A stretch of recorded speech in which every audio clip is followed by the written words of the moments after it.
की शुद्धि के लिए कृच्छ वस्त्र रखना आवश्यक है। तो मैं तमाम आर्य समाजी से ये गुजारिश करता हूँ कि सरगी में ये सब चीज़ खा के, अर्थात जो ये 5-6 चीज़ें पवित्र बताई गई है, उसको खा के मन की शुद्धि, तन की बुद्धि के लिए ये व्रत रखना आवश्यक है। इसीलिए इसको सरगी में गोबर के पराठे और रायते के रूप में गौमूत्र पी के इन्होंने अपना व्रत जारी रखना चाहिए, जो कि है अथर्व नंबर 3 सूक्त 14 और मंत्र नंबर 3 के अनुसार और मनुस्मृति अध्याय नंबर 11 और श्लोक नंबर 212 के अकॉर्डिंग, जो कि अमृतीय रस, गोबर करने वाली अमृतीय रस अर्थात गोमूत्र और गोबर दोनों को मिक्सिंग करके खा लेना चाहिए। लाजमी बात है, जब इनकी पुस्तकों में ये चीज़ है और ये लोग ये आज भी गोबर खाते हैं और गोमूत्र पीते हैं, तो लाजमी बात है जब भी मुंह खोलेंगे तो बू तो आएगी ही आएगी। उसी तरीके से कहते हैं कि वैदिक धर्म में मांस खाना पाप है। मांस में जो जो शरीक होता है, अर्थात उसमें जो जो मिला होता है, काटने में, बेचने में, हर तमाम प्रकार से जो भी चीज़ करता है वो भी पाप करने वाला होता है, जो कि मनुस्मृति में आया गया 5वें अध्याय में बताया गया है। परंतु सब ढकोले से बाजी है। उसी तरीके से इवन यहाँ तक कहते हैं कि उस जानवरों की खालों से, अर्थात जो भी चीज़ों से, पट्टे, बेल्ट, घड़ी, जिस भी लेज़र की चीज़ों से जो चमड़े से बनी हुई वे चीज़ का भी यूज़ करना ये पाप है। अर्थात अब ये अपनी अवामों को मुक्त बनाते हैं तो हम उसमें कुछ नहीं कर सकते। बहरहाल जीव हत्या भी पाप है, मांस खाना भी पाप है और इनका यूज़ करना भी पाप है। तो शायद ये सब चीज़ें इन्हें रोडों में यूं ही पड़ी मिल जाती थी, जिसके चलते हुए ये सब चीज़ों का यूज़ करते थे। आइए देखते हैं अथर्ववेद कांड नंबर 11 सूक्त 5 मंत्र नंबर 6 क्या कह रहा है। ब्रह्मचारी विद्या से प्रकाशित कृष्ण मर्ग चर्म धारण करे हुए दीक्षित होकर व्रत धारण करके बड़े बड़े दाढ़ी मूछ रखिए चलता है। यहाँ कहा जा रहा है कि जब ब्रह्मचारी विद्या प्रकाश हो जाती है तो अपने शरीर के ऊपर काले हिरन के चर्मे से बना हुआ वस्त्र वो धारण करके वहाँ से चलता है। उसी तरीके से जब विवाह होता है तो स्त्रियों को किस चीज़ में बैठने की इजाज़त देते हैं, आइए देखते हैं। अथर्ववेद कांड नंबर 14 सूक्त 2 मंत्र नंबर 22, 23 और 24 क्या कह रहा है। जिस बलवज आसन को तुम बिछाते हो उस चर्म यानी मर्ग, सिंह आदि चर्म पर उस पर तुम फैलाते हो, यानी यहाँ कह रहे हैं कि शेर का चमड़ा हो या आदि चमड़ा हो और उसको तुम फैलाते हो बैठने के लिए। उसी तरीके से 23 में कह रहे हैं कि तू उस पर फैला। फिर कहा जा रहा है कि हिरन के चर्मे के ऊपर आके बैठ जाओ। उसी तरीके से मनुस्मृति अध्याय नंबर 2 और श्लोक नंबर 16 क्या कह रहा है। ब्राह्मण क्षत्रिय तीनों वर्णों को दीक्षित ब्रह्मचारी क्रमशः आसन में बिछाने के लिए काले हिरन, भूरे हिरन और बकरे का चर्मे का यूज़ करें। उसी तरीके से चमड़े के बर्तन धोने की भी आज्ञा दे रहे हैं, जो मनुस्मृति अध्याय नंबर 5 और श्लोक नंबर 119 क्या कह रहा है। चमड़े के बर्तन की शुद्धि वस्त्रों के समान होती है। जिस तरीके से कपड़े धोए जाते हैं वैसे ही चमड़े के बर्तन को भी धोए जाते हैं। निरुक्त के आधार पर ही तो भाषाओं का शुद्धिकरण होता है, अर्थात शुद्ध मंत्र निकलते हैं। आइए देखते हैं मनुस्मृति अध्याय नंबर 2 और खंड नंबर 5 क्या कह रहा है।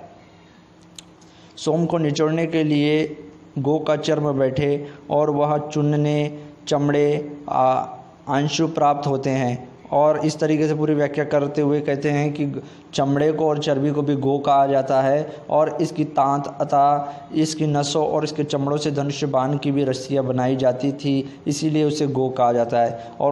और इसी खंड में एग्जाम्पल भी दिया है। ऋग्वेद मंडल नंबर 10 सूक्त 94 मंत्र नंबर 9, ऋग्वेद मंडल नंबर 6 सूक्त नंबर 47 मंत्र नंबर 26, ऋग्वेद मंडल नंबर 6 सूक्त 75 मंत्र नंबर 11। हो सके तो आप इसे नोट कर लीजिए, क्योंकि मैं आगे आपको ये चीज़ें बताऊंगा कि जिस भाष्य में ये चीज़ मिलती है अर्थात वही शुद्ध अर्थ है, बाकी उसके अतिरिक्त कोई भी शुद्ध अर्थ नहीं होगा। बहरहाल आज देखते हैं ऋग्वेद मंडल नंबर 10 सूक्त 94 मंत्र नंबर 9 क्या कह रहा है। शायन भाष्य और दयानंद भाष्य दोनों में कंपैरिजन करते हैं। सबसे पहले देखते हैं कि शायन भाष्य, सोमरस का भक्षण करने वाले पत्थर इंद्र के घोड़े को प्राप्त होते हैं। इसका रस निकालकर गो चर्म के ऊपर जाता है। अर्थात गो से जो बना हुआ चर्म है उसके ऊपर जाता है। उसी तरीके दयानंद भाष्य में देखेंगे तो इस तरीके के कोई भी व्याख्या नहीं मिलेंगे। तो आप ही निर्धारित करते कि निरुक्त और निघंटु के आधार पर भाष्य शुद्ध किसका है। आइए उसी तरीके से देखते हैं ऋग्वेद मंडल नंबर 6 सूक्त 47 मंत्र नंबर 26 क्या कह रहा है। पहले देखते हैं शयन भाष्य में क्या कहा जा रहा है। ये काष्ठ द्वारा निर्मित रथ तुम दृढ़ अवयव को वाले बनो और हम तुम्हारे मित्र उन्नतिकार एवं शोभन वीरों के युक्त है। तुम गोचर्म से बंधे हो, अर्थात गोचर्म की रस्सी आदियों से उसे बांध दिया गया। दयानंद भाष्य में देखेंगे तो उस तरीके की कोई भी व्याख्या नहीं मिलेंगी। उसी तरीके से आइए देखते हैं ऋग्वेद मंडल नंबर 6 सूक्त 75 मंत्र नंबर 11 क्या कह रहा है। पहले शयन भाष्य देखते। बाण में शोभन पंख धारण करता है, हिरण की सींग इसका दांत है और गाय से बनी तांत द्वारा बांधे हुए बाण प्रेरणा, यानी तांत उसको कहते हैं जो पशु आदियों की चमड़े से या फिर उनकी नड़ियों से जो धनुष बाण की रस्सी बनाई जाती है उसको तांत कहते हैं। उसी तरीके दयानंद का जब वो यही मंत्र का भाष्य देखेंगे तो अर्थ का अनर्थ मिलेगा, उसके सिवाय कुछ नहीं। तो आप ही डिसाइड करके निरुक्त के आधार पर भाष्य किसने किया है। और इसी तरीके से देखते हैं कि ऋग्वेद मंडल नंबर 1 सूक्त 28 मंत्र नंबर 9 क्या कह रहे हैं। जो शयन आचार्य के भाष्य है। सोम रस निचोड़ने वाले फलकों से बचे हुए सोम को उठाकर पवित्र कुशों के ऊपर रखो, इसके बाद उसे गोचर्म के बने पात्र, यानी गोचर्म यानी गाय के चमड़े से बने हुए पात्र में इसे रख। इसे आचार्य दुर्ग की निरुक्तवर्ती में भी देखते हैं, जो कि ज्ञान प्रकाश शास्त्री जो कि आर्य समाजी है उसके अध्याय 4 और निघंटु प्रकरण पृष्ठ नंबर 171 में क्या कह रहे हैं। गो शब्द के गव्य अर्थ का सामर्थ्य शब्द कल्पवृद्ध तथा वाच्यंश कोश में नहीं होता, परंतु डॉक्टर सूर्यकांत वैदिक कोश में उपयुक्त अर्थ की अवश्य पुष्टि की जाती है। इसके अनुसार कभी कभी गो शब्द और गो के प्राप्त शब्दों के लिए भी इसका अर्थ आता है। इसी अर्थ को दूध और कुछ स्थानों में चर्म या उससे बने पदार्थों को भी गो कहा जाता है। तो ये तो पहले से ही होता आ रहा था कि गो के चर्म का यूज़ कर रहे थे गो, और शायद ये चर्म आदि इन्हें रोड में यूं ही मिल जाते बिना जीव हत्या के। और इन्हें मैं ये पूछना चाहूँगा कि गो चर्म अर्थ जो चमड़े होते हैं, जो खाले होती है, वो कितने दिन तक बची होती है जब तक उसको कोई ठीक तरीके से यूज़ ना करें। तो ये रोडों में पड़ी होती होगी, जंगलों में पड़ी होती होगी, तो इतने सारे ये लोग ये यूज़ करते हैं। उसी तरीके से इसी गोचम्र के पदार्थ का यूज़ करने के लिए नीचे पूरे रेफरेंस दे दिए हैं, निरुक्त से लेके हर चीज़ आप वहाँ से इसे टैली कर सकते हैं। उसी तरीके से शतपथ ब्राह्मण में भी देखते हैं कि क्या कहा जा रहा है। शतपथ ब्राह्मण है ये यजुर्वेद का ब्राह्मण ग्रंथ है और स्वामी सत्यप्रकाश सरस्वती जो खुद आर्य समाजी और जहाँ से प्रकाशित हुए विजय कुबीर गोविंदराव हसानंद दिल्ली, जो कि आर्य समाजी का ही इदारा है जहाँ से पुस्तकें शाये होते हैं। उसके देखते हैं कांड 3 अध्याय 3 ब्राह्मण 4 और कंडिका 29 में क्या कहा जा रहा है। जब वह और ये पढ़ता है यजुर्वेद अध्याय 4 मंत्र 36, तू वरुण की ऊंची बैठक है, जब वह उस पर काला चम्र बिछाता है, अर्थात काले हिरण का चर्म बिछाता है। और ये पढ़ इस तरीके से बताया गया है कि वहाँ भी जब राजा आदियों को सिंहासन पर बैठाया जाता है तो हिरण के चर्मे के ऊपर उसे बैठाला जाता है। और यहाँ रेफरेंस दे रहे हैं कि यजुर्वेद नंबर 4 और मंत्र नंबर 36। और दयानंद भाष्य के अनुसार दयानंद सरस्वती खुद कहते हैं कि मैंने अपने भाष्य का अर्थ ब्राह्मण ग्रंथ से उसकी पुष्टि की, यानी ब्राह्मण ग्रंथ आदि से उसकी पुष्टि की। और यही मंत्र जो मैंने यजुर्वेद अध्याय नंबर 4 और मंत्र नंबर 36 बताया है, दयानंद भाष्य नीचे आ रहा है। अगर इसमें कोई इसी तरीके से व्याख्या दिखती है तो आप भली भांति मुझे बताएं। तो आपने देख लिया कि दाहिन दयानंद भाष्य निरुक्त निघंटु से साबित है, ना कोई ब्राह्मण ग्रंथ से उसकी पुष्टि की गई है, बल्कि अपनी मन की पूरी व्याख्या भर दी है। आइए देखते हैं उसी तरीके से मांस खाने के बारे में शतपथ ब्राह्मण में क्या बता रहा है। कांड 11 अध्याय 7 ब्राह्मण 1 और कंडिका 2 और 3 में क्या कहा जा रहा है। ने नया हो जाने यजमान नया हो जाता है, यजमान के नए होने से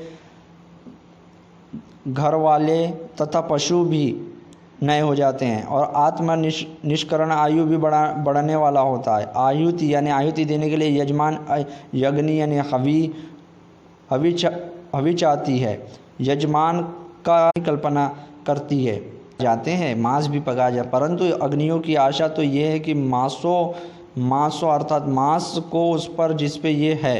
और तीसरे में कहा जा रहा है पशु यज्ञ के द्वारा आत्मनिष्पन्न करता है और वीर से पशु वीर है और यजमान वीर है और मांस परम अन्य है। मांस ही तो सबसे बड़ा परम अन्य है। इस प्रकार परम अन्य खाने वाला हो जाता है, यानी जो मांस खाता है वही परम अन्य हो जाता है। इस यज्ञ के बिना 1 वर्ष नहीं बीतना चाहिए, क्योंकि वर्ष का अर्थ आयु है और इस प्रकार आपने ये अमृत मान बनता है। यानी यहाँ बताया जा रहा है कि किस तरीके से मांस खाना आवश्यक है। उसी तरीके से देखते हैं कि वाल्मीकि रामायण में भी देखते हैं कि वाल्मीकि रामायण सीता जी जब मारीच को देखती है, अर्थात वो मायावी हिरण को, तो वह क्या कहती है। आरण्यक कांड सर्ग 26 और श्लोक 12 में कह रही है, यदि यह हिरण मर गया तो इसको स्वर्णीय मर्ग छाल की चटाई के ऊपर बिछा कर मैं उस पर बैठना पसंद करूंगी, यानी हिरण की छाल के ऊपर मैं बैठना पसंद करूंगी। उसी तरीके से वशिष्ठ जब राम के राज्याभिषेक के लिए बात करता है तो वो भी इसी तरीके से सकता है। अयोध्या कांड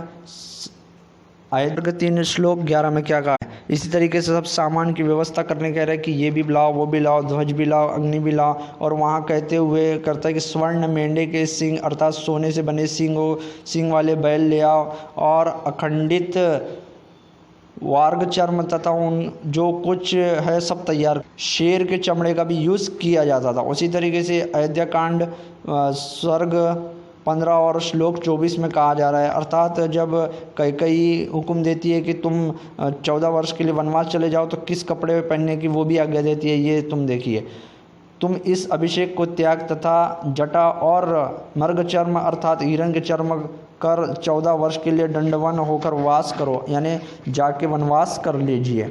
उसी तरीके से देखते हैं कि ये सब चीज़ हुई कैसे है, क्योंकि ये सब चीज़ें इन्हें रोडों पे मिल जाती है, अर्थात ये चर्म आदि जितनी भी चीज़ें ये उन्हें रोडों पे मिल जाती थी, जिसके चलते ये सब चीज़ें कर लेते। क्या मरता है आखिर इसका राज क्या, वो देखते हैं कि वाल्मीकि रामायण बालकांड सर्ग 19 और श्लोक 20 क्या कह रहा है। जब श्री राम घोड़े पर सवार होकर शिकार खेलने के लिए जाते तो लक्ष्मण जी भी धनुष साथ लेकर उनके पीछे हो लिया करते थे। तो इसका तात्पर्य यह है कि ये जो भी शिकार करते थे, जैसा श्री रामचंद्र जी हो गए, दशरथ जी हो गए, ये खुद शिकारी थे और ये जीव हत्या नहीं करते थे। मैंने इस पे वीडियो बना चुका है, डिस्क्रिप्शन बॉक्स में आपको इसका लिंक मिल जाएगा। तो अपने अवाम को बेवकूफ़ बनाना छोड़े कि उसका यूज़ भी नहीं करते थे, बल्कि वैदिक काल में इसे खाया भी जाता था। मैंने आपको बता दिया, इसके चर्मों आदियों का यूज़ भी किया जाता था और गो से बने चर्मक से धनुष्य बाण भी बनाए जाते थे।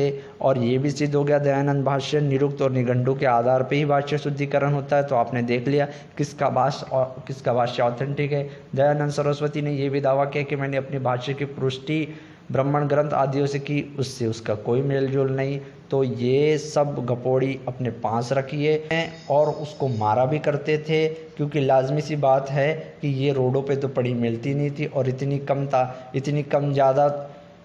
ज़्यादा तादाद में। और शायद उस वक्त लोग, अगर ये तथ्य थे कि उस वक्त जानवर ज़्यादा मरे करते थे, तो ये जाते बरोबर उसे प्राप्त कर लेते थे। मतलब यहाँ तो ये बात हो कि जानवर कब मरता है और इसे कब प्राप्त करते, इन्हें सब पता होता था। बहरहाल आप ही इसका निष्कर्ष करें इनकी गपड़बाजी का कि ये किस तरीके से व्याख्यान करते, बल्कि ये शिकारी थे, शिकार करते थे और शिकार करने का उद्देश्य ये था कि इनके चमड़े से बनी हुई चीज़ का प्रयोग किया जाए और उसके मांस को खाया जाए, और यहाँ तक कि बलि में भी इनकी आहुति दी जाती थी। इसी तरीके से और नए तत्वों के साथ मिलते हैं।